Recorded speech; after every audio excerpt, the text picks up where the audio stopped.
আসসালামু আলাইকুম everyone, welcome back to my channel. আশা করছি আপনারা সবাই অনেক বেশি ভালো আছেন। আমি আলহামদুলিল্লাহ ভালো আছি। আজকে হচ্ছে গিয়ে আমরা আমাদের একটা শখ পূরণ করতে যাচ্ছি। আসলে জারিফের বাবা অনেকদিন থেকেই চাচ্ছিল একটা নতুন বাইক কেনার জন্য। তো সেই কাজটা আমরা আজকেই করতে যাচ্ছি ইনশাআল্লাহ। তো সেজন্য বাসা থেকে বের হয়ে মেইন রোডে এসেছি। আর জারিফের বাবা মেইন গেটে দাঁড়িয়েছিল আফতাবনগরের। তো এখন আমরা মেন রোড থেকে আবারও রিক্সাতে উঠে গিয়েছি। আসলে যেহেতু আমরা আজকে নতুন বাইক কিনে বাসায় নিয়ে যেতে চাচ্ছি, তো সেজন্য জারিফের বাবা আজকে আর পুরনো বাইকটা আনেনি, যেহেতু এই বাইকটা নিয়েই যেতে হবে এখান থেকে। তো আমরা কিন্তু অলরেডি বাইকের শোরুমেও চলে এসেছি এবং এটা ছিল হচ্ছে গিয়ে মালিবাগে এবং এই শোরুমটার নাম ছিল হচ্ছে গিয়ে বাজাজ পয়েন্ট। তো আজকে এই শোরুমে এসে রেড কালারের যে বাইকটা দেখতে পাচ্ছেন, সবার প্রথমে আমার এই রেড কালারের দিকে চোখ গিয়েছে। আসলে আমার লাল কালারের গাড়ি অনেক বেশি ভালো লাগে। তো এই গাড়িটা আসলে প্রথমে ভেবেছিলাম যে নিব, পরে দেখি যে গাড়িটা আসলে ফ্যামিলি বাইকের জন্য অতটা কমফোর্টেবল না। তো পরে আমরা আসলে যেটা আগে থেকে ডিসিশন নিয়েছিলাম ওই বাইকটাই আমরা নিয়েছি। আরও আজকে এখানে আমাদের সাথে এসেছিল মঞ্জু ভাইয়া এবং হাসিব ভাইয়া। ওনারা দুজনই জারিফের বাবার কলিগ। আসলে দেখা যায় যে আমরা তো আসলে অত কিছু বুঝি না, তো ওই জন্য জারিফের বাবা দুজন কলিগকে এনেছিল সাথে। আর এখানে 2,27,000 টাকা এমআরপি যে বাইকটা দেখতে পাচ্ছেন, এই বাইকটাই আমরা নিয়েছি। সাথে আমরা বাইকের 10 বছরের কাগজও করে নিয়েছি।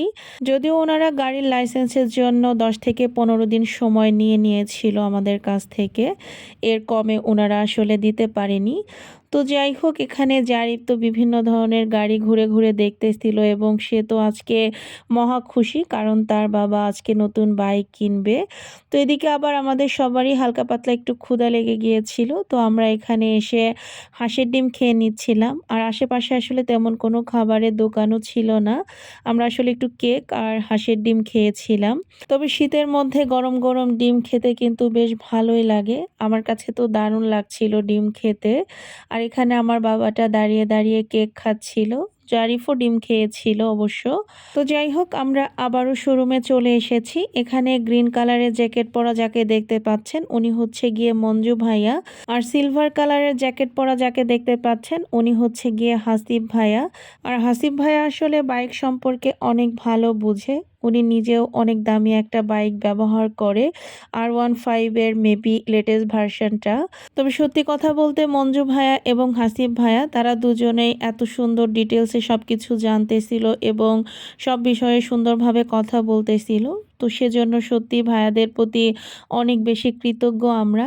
তো ফাইনালি আমরা পালসারের ডাবল ডিস্ক এবিএস যে বাইকটা আছে এটাই আমরা নিয়েছিলাম এবং এখানে এখন যে বাইকটা দেখতে পাচ্ছেন আলহামদুলিল্লাহ এই বাইকটাই আমরা নিয়েছি। তো যেহেতু নতুন বাইকের বেশ কিছু কাজ থাকে, তো সেই কাজগুলোই ওনারা করে দিচ্ছিল।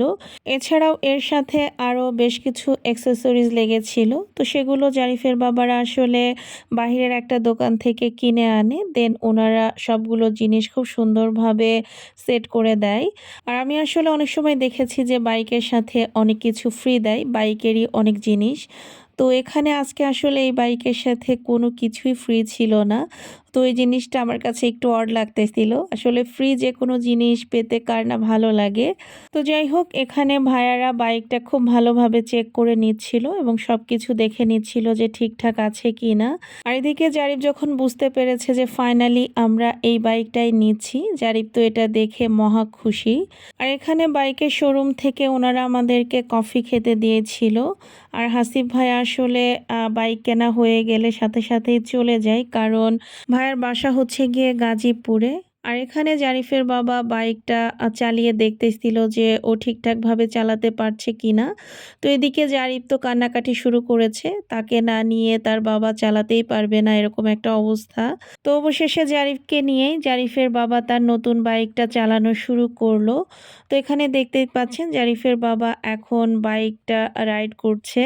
তো আমার কাছে মনে হচ্ছিল যে বাইকটা খুব দ্রুত গতিতে যাচ্ছে, কারণ আমাদের পুরনো বাইকটাতে আসলে এখন অনেক ধরনের প্রবলেম হয়ে গিয়েছে। আমার কাছে মনে হয় যে পুরনো বাইকটা চলতেই চায় না। আর শোরুমটা আপনাদেরকে একটু দেখিয়ে দিলাম। এটা হচ্ছে গিয়ে মালিবাগে একদম মেইন রোডের সাথেই। আর এখানে মঞ্জু ভাইয়ের আরও একজন কাজিনও এসেছিল। উনি অবশ্য পরে এসেছিল।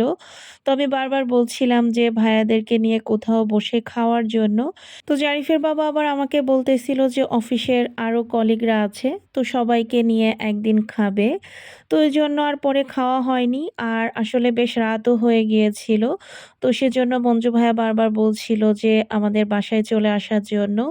তো বাইকের আসলে তেমন কোনো ছবি তোলা হয়নি। শোরুমটাতে যেহেতু খুব একটা আলো ছিল না পর্যাপ্ত। তো বেস্ট বাইয়ের সামনে এসে এখানে বাইকটা রেখে বাবা ছেলের সাথে একটু ছবি তুললাম। দেন বাইকেরও কিছু ছবি তুলে নিলাম। আর ঐদিন আসলে অনেক রাত হয়ে যাওয়ার কারণে মিষ্টিটা আমাদের আর কেনা হয়নি। তো মিষ্টিটা আমরা পরের দিন কিনেছিলাম। সেটা অবশ্যই আপনারা নেক্সট ব্লগে দেখতে পারবেন। আর আমাদের নতুন বাইকটা আপনাদের কাছে কেমন লেগেছে অবশ্যই কিন্তু কমেন্ট করে জানাতে ভুলবেন না। আমাদের তো অবশ্যই এটা পছন্দের বাইক। তো আজকের ভিডিওটা এই পর্যন্তই। সবাই ভালো থাকবেন, সুস্থ থাকবেন। আমাদের জন্য দোয়া করবেন। আল্লাহ হাফেজ।